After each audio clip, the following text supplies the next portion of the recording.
जय सच्चिदानंद जी।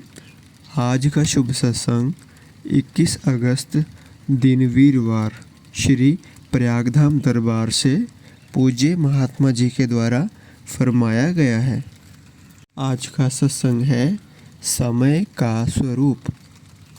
लोगों से विचार का आदान प्रदान करने की अपेक्षा एकांत में प्रभु का चिंतन करना चाहिए।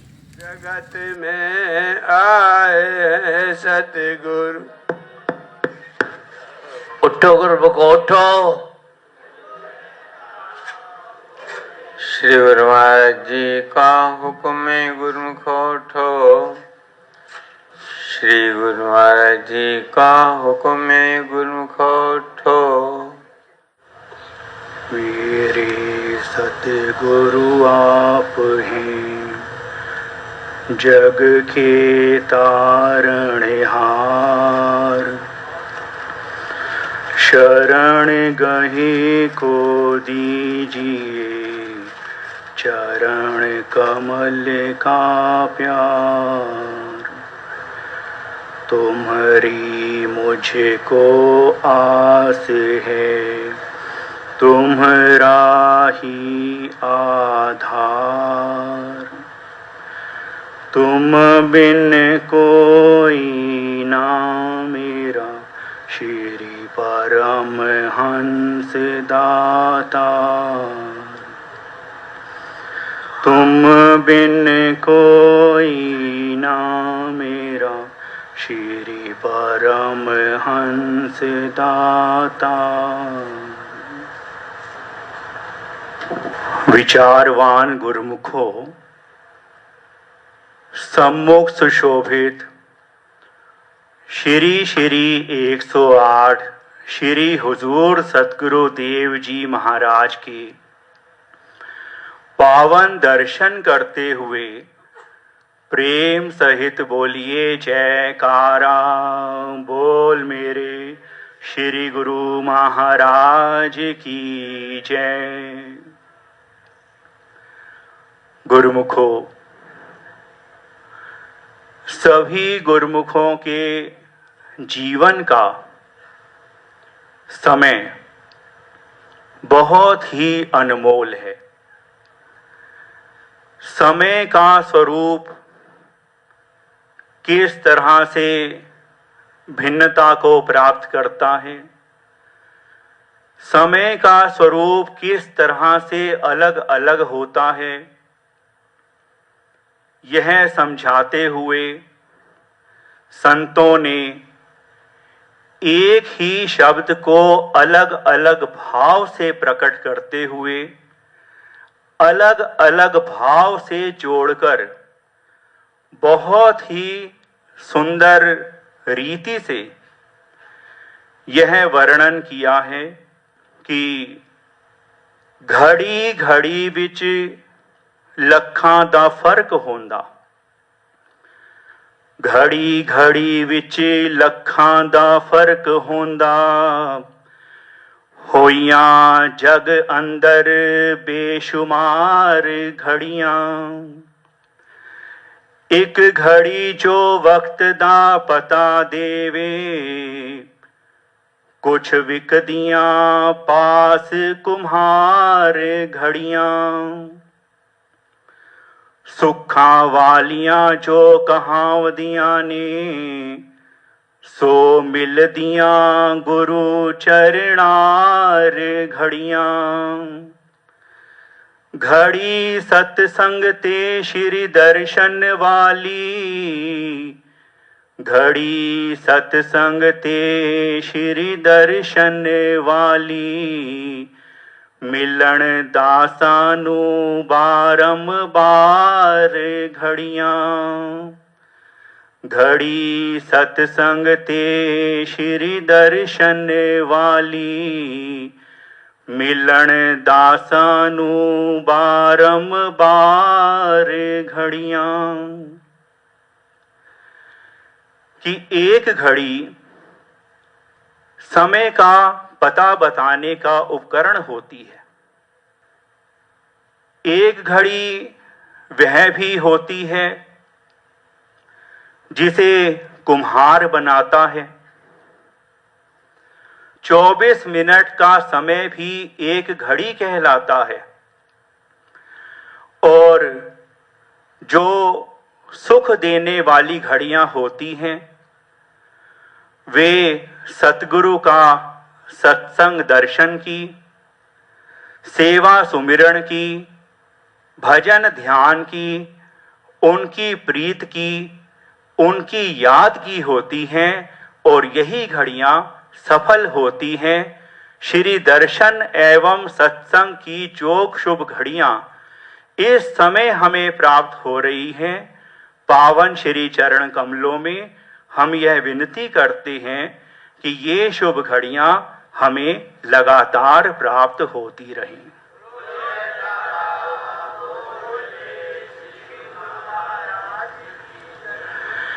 इन घड़ियों की महिमा बहुत ही महान है। जो सज्जन महापुरुषों के सत्संग में, संगत में, उनके संपर्क में आ चुके हैं या जो भविष्य में आएंगे, उन्हें भक्ति का लाभ प्राप्त हो, उनके जीवन की हर घड़ी सफल हो, इसीलिए महापुरुषों ने इस पावन श्री आनंदपुर दरबार की यह विशाल रचना रचाई है। हमारे श्री परमहंस अद्वैत मत का यह पावन इतिहास बताता है कि हमारे परम आराध्य देव, जगत वंदनीय, प्रातः स्मरणीय श्री श्री 108 श्री परमहंस अवतार जी, श्री तृतीय पातशाही जी महाराज ने महाराष्ट्र राज्य में एक विशाल सत्संग केंद्र स्थापित करने की मौज सेवकों पर प्रकट की। इसी उद्देश्य से इस भूमि की, जिस पर अब यह विशाल, सुंदर, विश्वविख्यात पावन तीर्थ श्री प्रयाग धाम प्रकट है, इस भूमि की पुकार को सुनकर इस तरफ कृपा फरमाई। गुरुमुख जन अपने अंतर में उस दृश्य की कल्पना कर सकते हैं कि वह समय कैसा रहा होगा। हमारे बुजुर्ग महात्मा जन बताते थे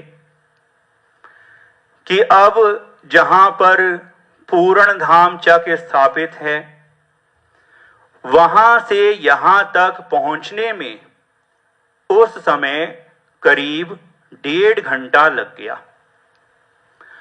ऊबड़ खाबड़ धरती पर चलती हुई श्री कार में विराजमान श्री तृतीय पातशाही जी महाराज सेवकों के साथ जब यहां पधारे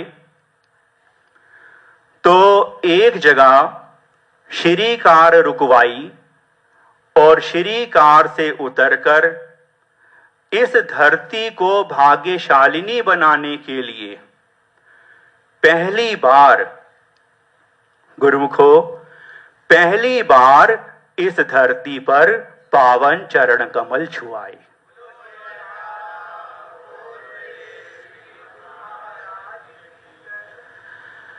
और श्री गुरु महाराज जी ने सब तरफ निहारा, अपनी पावन दृष्टि डाली और कुर्सी पर विराजमान हुए। उस समय उपस्थित सभी सेवकों को श्री चरणों में बैठाकर जो पावन वचन यहां पहली बार फरमाए, वे भी श्री ग्रंथ अमर ज्योति में संकलित हैं कि यह जो सामने पत्थर के समूह की एक पहाड़ी है, यहां जो पत्थर बीच में पड़े हुए हैं, इन्हें पहाड़ी के बीच में दीवार के आकार में जोड़ना है। ध्यान रहे, फरमाया, ध्यान रहे कि कोई भी नीचे ना जाने पाए, नीचे किसी को नहीं गिराना। गुरुमुखो, ऐसा लगता होगा कि उस समय ये वचन सिर्फ पत्थरों के लिए ही फरमाए, जबकि महापुरुषों के एक एक वचन में भक्ति का भेद छिपा होता है। और जो गुरुमुख होते हैं वे उनसे लाभ प्राप्त कर लेते हैं। गुरुमुख जन घर में रहते हैं या श्री दरबार में, महापुरुष सभी की रहनुमाई करते हैं। श्री हुजूर सतगुरु देव जी महाराज अक्सर फरमाते हैं कि कभी किसी का दिल मत दुखाओ, किसी को परेशान मत करो। देश विदेश में सत्संग भवनों का निर्माण करना, इस रचना का विस्तार करना, बस इतना ही नहीं बल्कि हमारे श्री सतगुरु देव जी महाराज का असली उद्देश्य गुरुमुखों के चरित्र का निर्माण करना, उन्हें भक्ति से भरपूर करना था। और वही उद्देश्य अब भी कायम है। स्पष्ट फरमाया कि किसी को नीचे नहीं गिराना। गुरुमुखो, अब हम यह देख रहे हैं कि महापुरुषों की कृपा से वे पत्थर भी कितना सुंदर रूप प्राप्त कर चुके हैं। जब जड़ वस्तु सत्संगत में संवर जाती है तो जीव तो परमात्मा का अंश है, उसका संवरना तो निश्चित है। आप देखिए कि जब कोई कपड़ा लाता है तो पीतांबर, कोई धोती कपड़ा लाता है तो श्री वस्त्र, कोई भोज्य पदार्थ लाता है, मिठाई आदि लाता है तो प्रसाद, यहां तक कि चरणों से छूकर पानी भी चरणामृत बन जाता है और धूल चरण धूल बन जाती है। कहने का भाव यह है कि जो सज्जन महापुरुषों की सत्संगत में आकर भक्ति की कमाई करते हैं, यह शर्त है कि सत्संगत में आकर भक्ति की कमाई करनी होती है। तो जो सज्जन सत्संगत में आकर भक्ति की कमाई करते हैं उनका जीवन संवर जाता है। कि घर जिना दे रहिए, हांजी हांजी कहिए। और संतों ने वर्णन किया है कि सतगुरु साहिब जब मेहर करी तब ज्ञान का दीपक बारा है जी, भ्रम अंधेरा छूट गया, दसों दिस भया उजारा है जी। कि महापुरुषों की कृपा से जीव के अंतर में रोशनी हो जाती है, सत्य असत्य की पहचान हो जाती है, जीव का जीवन संवर जाता है। गुरुमुखों के जीवन को संवारने के लिए, उनका कल्याण करने के लिए ही हमारे हृदय सम्राट जगत वंदनीय प्रातः स्मरणीय श्री श्री 108 श्री परमहंस सद्गुरु देव दाता दयाल जी, श्री पंचम पातशाही जी महाराज ने ये पावन वचन सभी गुरुमुखों के लिए फरमाए हैं कि श्री आरती पूजा, सत्संग, सेवा, सुमिरण और ध्यान श्रद्धा सहित सेवन करे, निश्चय हो कल्याण। शुभ आशीर्वाद की प्राप्ति हो और यह दुर्लभ मानव जन्म सार्थक हो जाए। बोलिए जयकारा, बोल मेरे श्री गुरु।